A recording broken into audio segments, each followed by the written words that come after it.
and made quite an issue of it. He was convinced of the fact that deity was not going to interfere.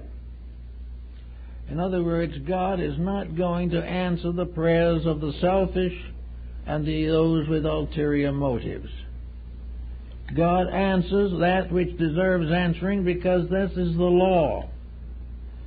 Deity is a principle of integrity, and this principle serves all who keep the rules and departs post haste from those who break them. Therefore, it is not a case of whether God can prevent evil. God does not cause evil. Man causes evil. God is not going to take over the problem of curing delinquencies. That isn't the purpose of evolution. The purpose of evolution is that the individual of his own integrity shall do that which is right.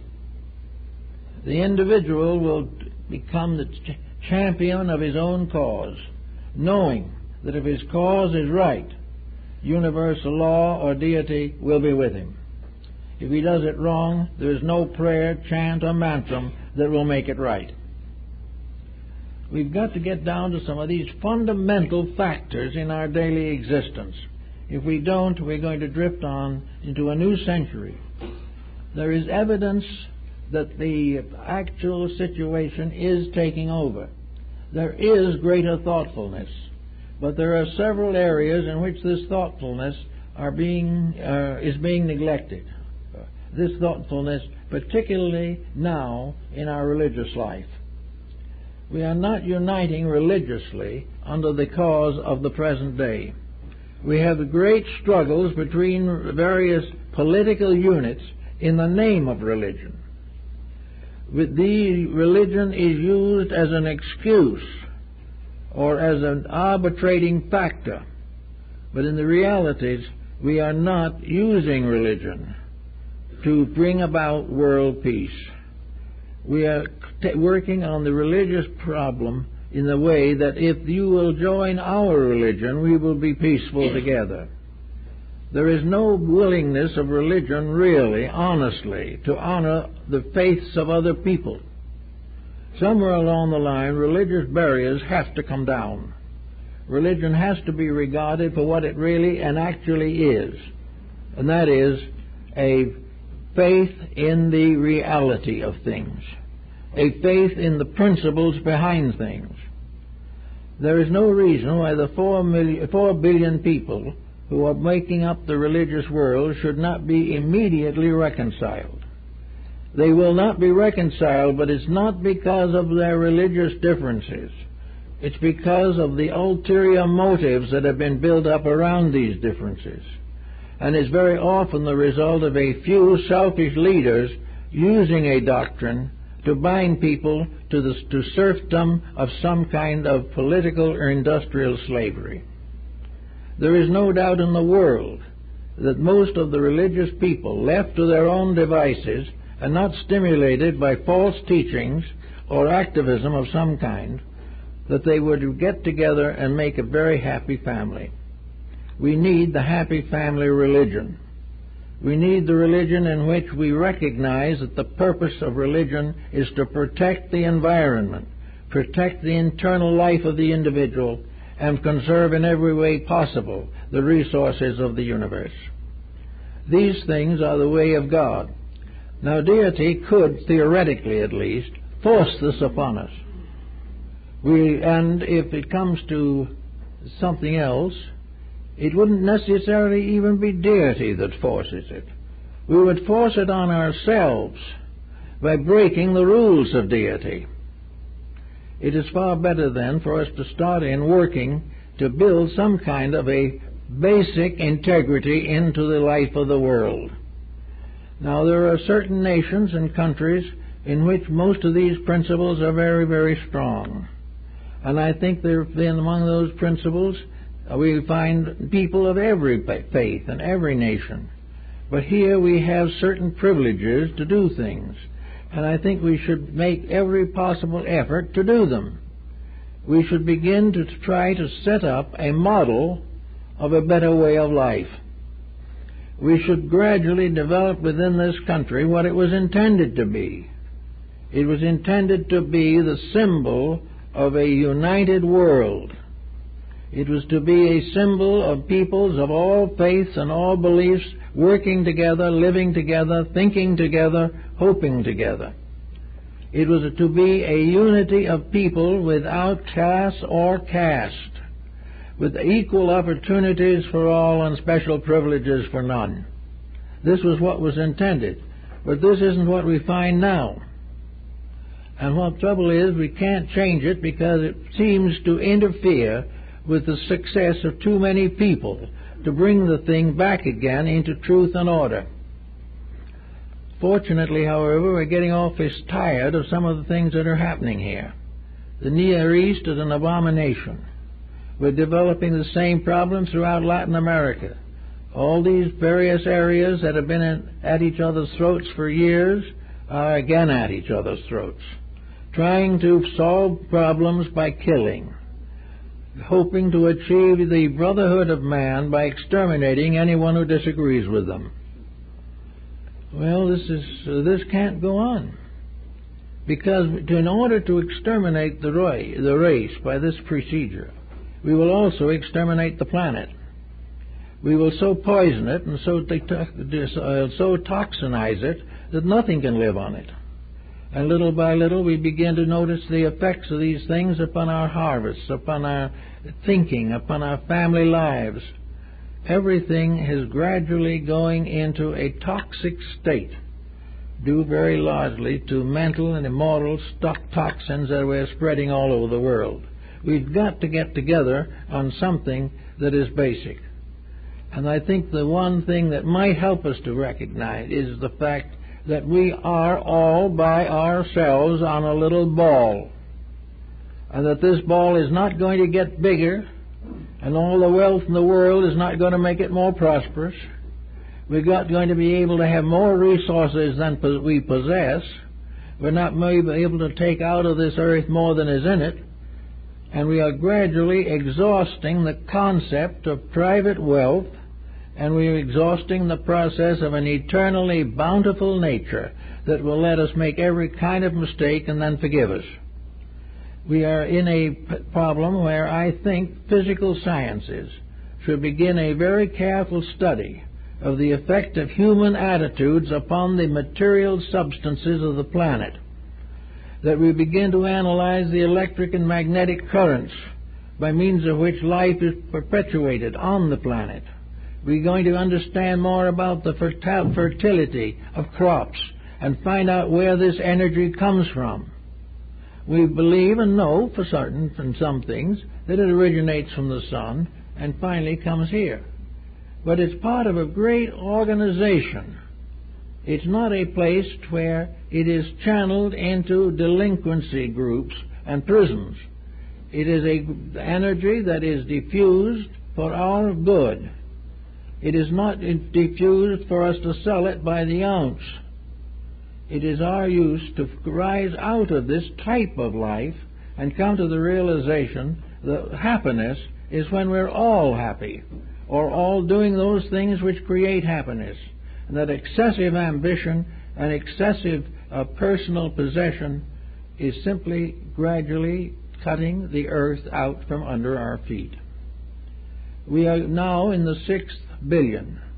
Next time, by maybe the end of the century, only 10 or 12 years more, we will be up to 7 billion. We will go on and on until we crowd each other off the planet. But nature isn't going to do it that way. If we have not the skill and wisdom to make some of these conscious changes for our own good, we will have to take the consequences. Now, it's quite true, for instance, that those of us who are alive today may not see the fulfillment of all these dreams and hopes. We probably won't. But if we begin to think in terms of them and take that thought with us when we leave here, it will mean that living in this world has taught us something. We don't want to go before the great tribunal of the infinite, wherever and whatever it may be, and when asked what we learned here, we won't be able to say as the only thing that there are ways by which you can make 15% profit on the investment. That is not what we're here for. We're here for something a little better than that. It would be better for us to be able to go out and know that we are wiser in essentials, and that if it is our turn to come back, we will come back as better people, able to do more for the common good and to build it forward. And in the words of Woodrow Wilson, it is very important to remember that it is better to fail in a cause that is right than to succeed in a cause that is wrong. We have to face these decisions, but we have to also grow. The only reason for human beings being here is to improve. And we have no evidence that narcotics helps to improve.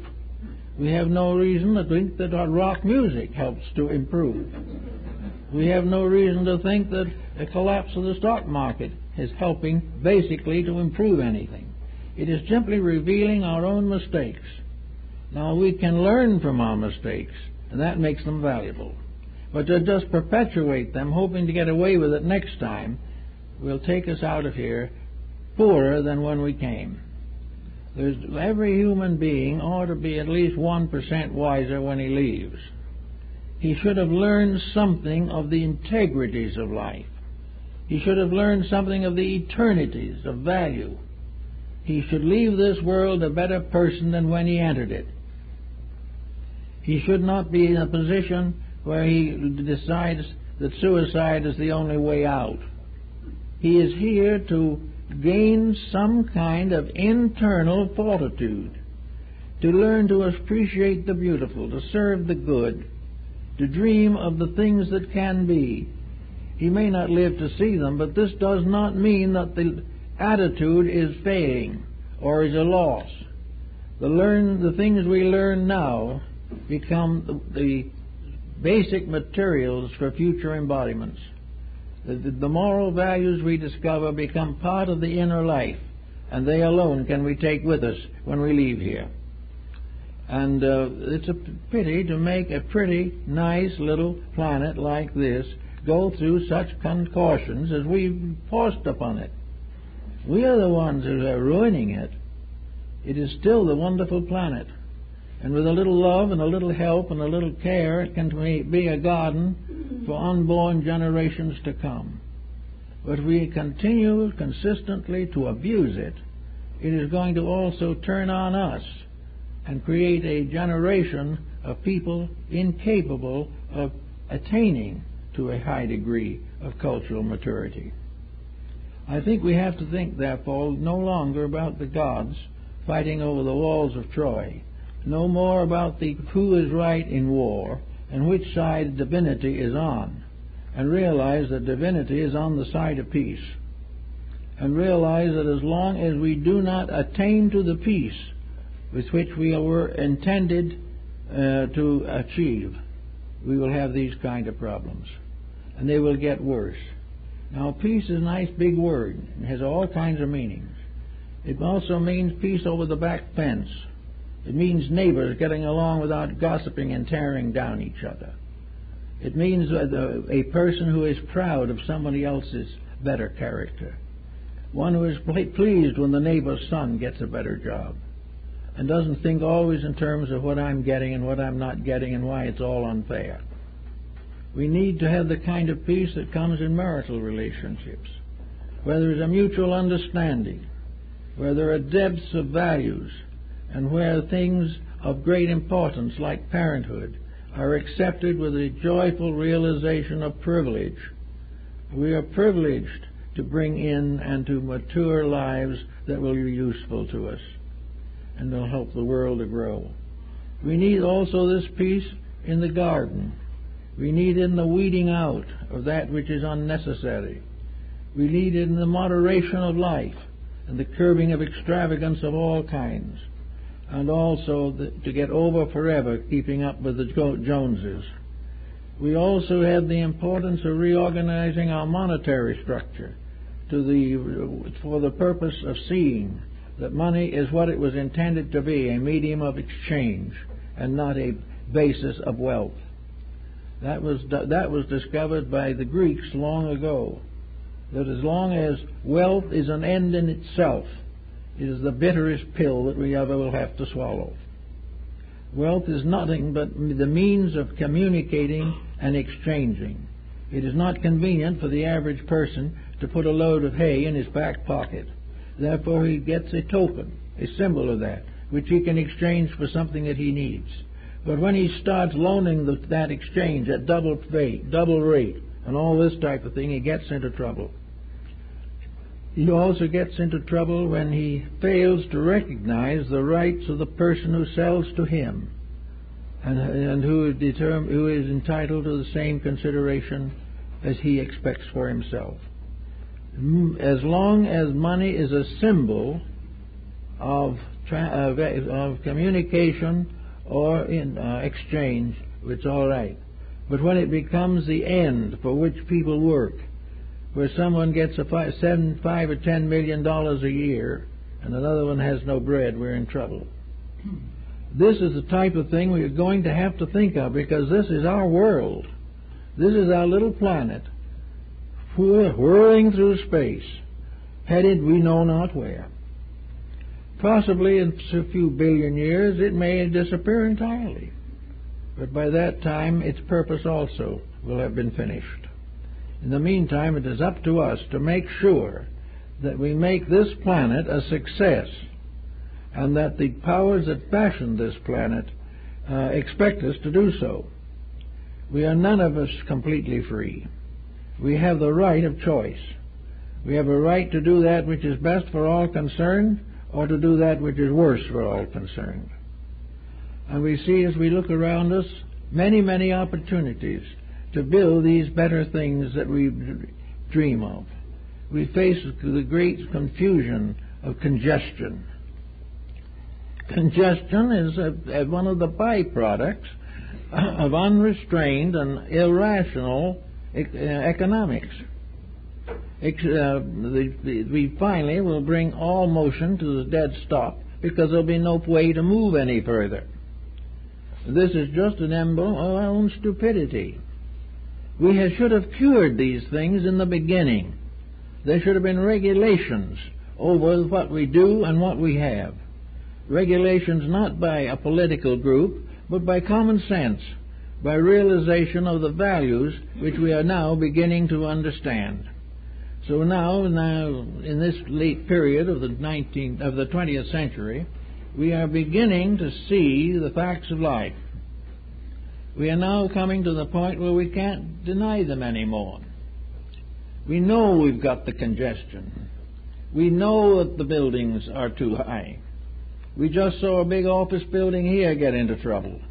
We are seeing constantly the consequences of doing it wrong. We see the result of cheating. We see the result of exploitation in religion. We see these things, and they're very evident. But for some unknown reason, we don't seem to make a lesson out of it. We don't see where it refers to us, but it does refer to us, perhaps in some ways more than others. One of the ways in which we are involved in many of these situations is through television. Television is coming into practically all of the homes of America, or the majority of them, and it is bringing a very poor level of entertainment, an entertainment that inspires very little. On rare occasions we have a really good program, but for the most part the programs cater to the indifference, to the lack of integrities with which we are all suffering. Also, we are exposing the next generation to this type of entertainment with no thought of the consequences. We wonder why crime goes up, but we don't examine to find out why. Because if we do, it might mean we'd have to stop doing things that we prefer to do. Therefore, everywhere we turn, there are troubles resulting from lack of self-control, lack of integrity, lack of idealism, and complete bondage to the physical existence of which we are now a minor part. We are here only for fun. We are here, but we are in a universe that isn't funny. And also, Well, the more we look for fun, the less of it we'll find, because the troubles we're heading into have nothing of fun about them. And while they seem to maybe cater for a while to our appetites and desires, all of a sudden something is going to fall, and fall hard. Every person who has spare time on their hands should spend more of it doing things that are important than simply watching very poor entertainment. It's all right to have a few shows once in a while. Everyone's entitled to. But there's no need for spending practically all of our leisure time watching artificial murders. This is and a few other little varieties thrown in. But the answer is that that time is useful. If we took an hour out of each of the days that we spend in television viewing to instructing ourselves, to informing ourselves about the facts of life, what is happening and why, not depending upon the reports of news reporters, but by common sense, thinking things through, calling for the first time perhaps upon our own judgment in matters, looking and waiting to have an opportunity to say, I think this is wrong, or I believe that this is not correct. And the moment we say, I don't believe it is correct, we should stop doing it. And we should take the time that we waste and use it to become better people. There is certainly something we can do with time more important than sitting in front of a tube while it goes into all kinds of real or mostly imaginary dramatical patterns. We have something better than this to do. Here we have a people unaware of the better philosophies of life, unaware of the big, deep things which make people rich and in understanding, learning to be more patient, learning to see through the infirmities of humanity and the better things that lie behind. More time to spend in sharing our thoughts with our children and with others, and less in front of something that offers nothing but escape. But we are in a position, in a predicament now, in which escape seems to be the happiest way of not thinking. The only way to avoid the inevitable facts is to laugh them off, or to get our mind on some trivia which takes our minds off of the natural responsibilities with which we should be and are actually confronted. There is no reason why the average person's leisure time should not help to rebuild human society. And there's always something that can be done. And that the last and only choice is self-improvement. The individual can gain knowledge, can gain understanding, can become aware of the great principles of life that he has no time for now. I have found the study of comparative religion to be a very magnificent thing, to enrich life and increase tolerance. It gives us something to build into the future. It shows us the thoughts of those who have thought well from the dawn of time. And it is also very amazing and interesting that these great thinkers are the ones that are remembered. They are still honored and always will be, because they thought true. Those that think falsely will not become immortal. They will vanish into the earth, and as far as that's concerned, I read in the paper the other day, I don't know how true it is, but that a number of school children asked who was Adolf Hitler, and they'd never heard of him. He's gone. But no one that says they had never heard of Buddha or Confucius or Jesus in the countries where these things occur. There is a great wisdom, a wisdom of compassion, a wisdom of idealism that is truly, truly beautiful. There is something to understand about other people. We have now a melting pot of nationalities coming from here and there and everywhere. It is probably a pretty good idea for us to understand what they think and what they believe, instead of casting them aside as unbelievers or heretics or something. We should realize that the exchange of arts and the exchange of knowledge are a great civilizing force. when we exchange the laws of music with other peoples, when we find great paintings, when we do great works of sculpturing, all these things are part of the civilizing power of culture. And this culture is far more important than rock music. It is more lasting, and we still honor those who have left to us the great masterpieces of literature and art. We also can believe a great literature of our own inner lives. We can think better thoughts. We can begin more idealistically with life.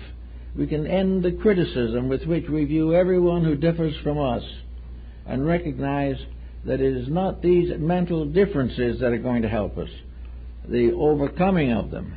When we solve a problem, we achieve something. When we shift it off or deny it or misweigh it, then we do nothing. So it is very, very important now for the individual to realize that we're on this little ball, that this little ball is getting tired, we all are, that this little ball is losing its power to defend us in terms of health, that it is losing the energy necessary to take care of the population that is coming, and that it is up to us to get one with nature and do everything possible to help to make a better life for ourselves and those who come after we go. We're going to have to reform the planet because we have destroyed most of it that has been destroyed, and every day we are endangering it more. We cannot allow this planet to become one great battlefield. It has got to become a place where we can live together in peace and understanding. And it isn't difficult. Imagine going along through life without hating anybody, without constantly arguing, or with finding every opportunity to belittle something.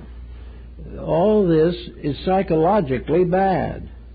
The moment we start looking for faults, our own psychic integration is damaged. The moment we begin telling false stories about other people, our own minds sicken. Everything that is not normal, not healthy, not happy, not constructive, is dangerous to us. We have to get over this because it's becoming a mass ailment.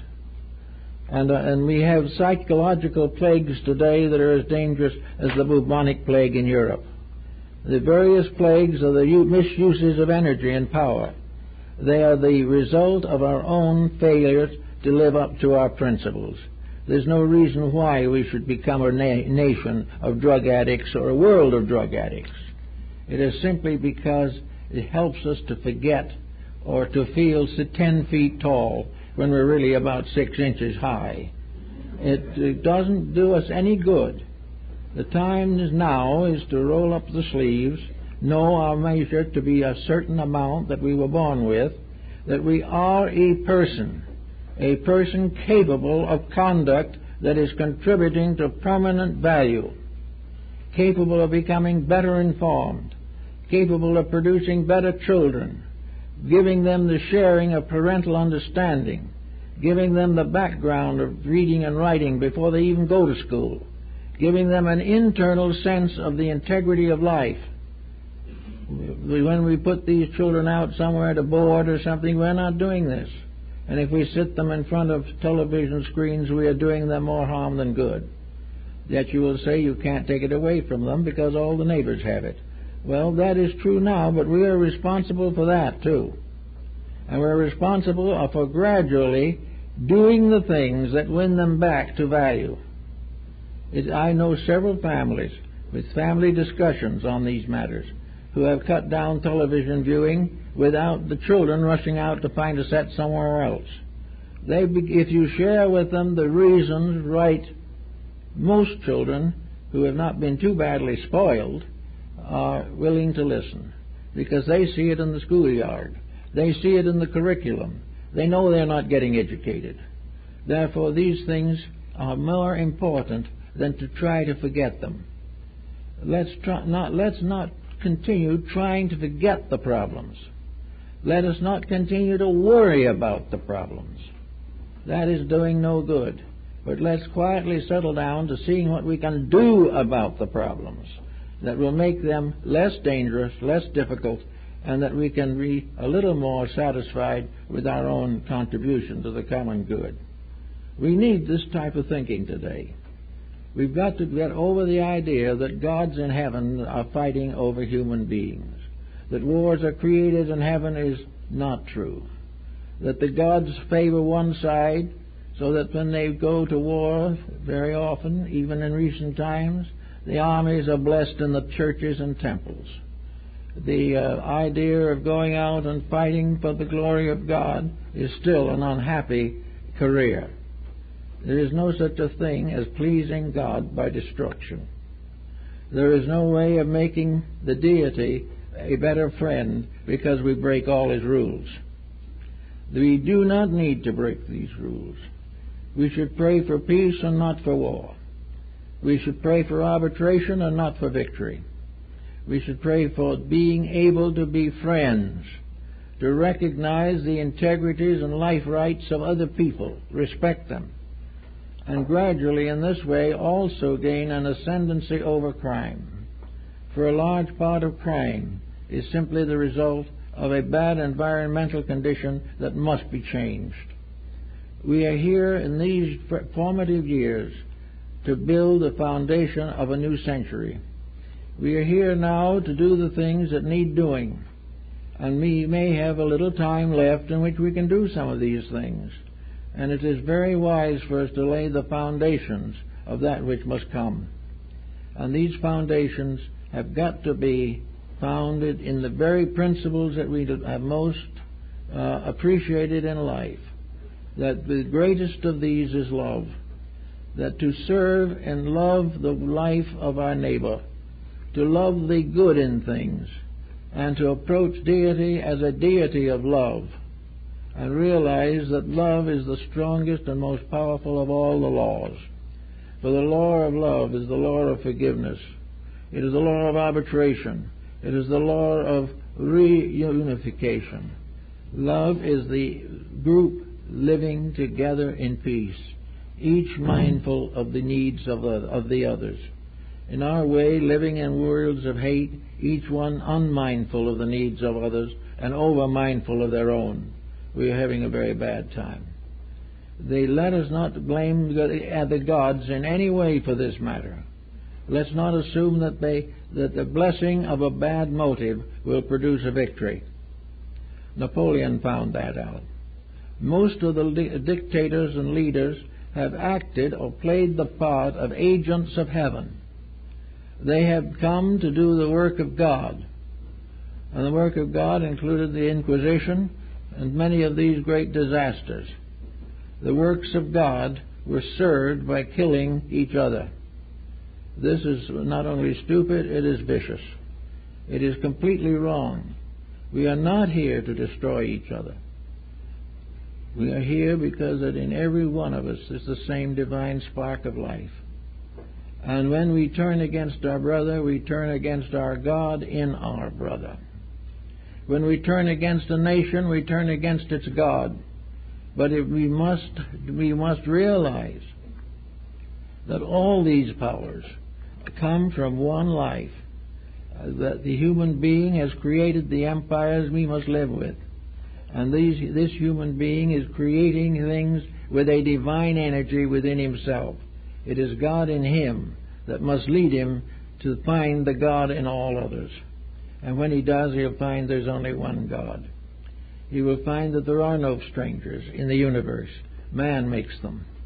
That there are no feuds in the infinite. Man perpetuates his own small toxic efforts. All these things have got to be solved in a better way. They've got to be solved, as Paul very well points out, that love suffereth long and is kind. What we need in a world which declares itself to be modern, to have graduated from 12,000 years of previous civilizations, that this world find that the greatest of these is love. That out of all the hating, we must come in the end to the realization that love is the only answer. Love is kindness, tolerance. Love is respect for each other. Love is a natural recognition that there are no strangers. that what we call the stranger is ourselves in another body. If we come to these realizations and really practice them, we'll find that wasted energy and wasted time will not deter us any longer. We will begin to do the things that need doing that we have neglected.